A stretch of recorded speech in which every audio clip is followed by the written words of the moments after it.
key replacement. Most people, when they lose a key, do you know what they do? They're like, Complain about it. They take better care of their second key. Okay? They don't even look into how much it costs to get it replaced. So we're going to have to do what I call creating context.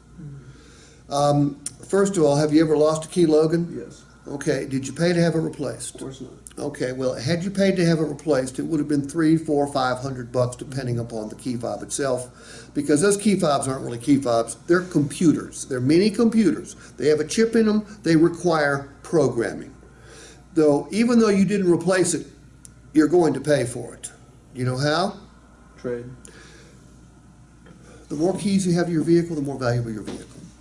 Because when we take it in on trade, chances are we're going to have to create another key for it, because people that buy used cars want 2 keys. Now you have to be careful with this.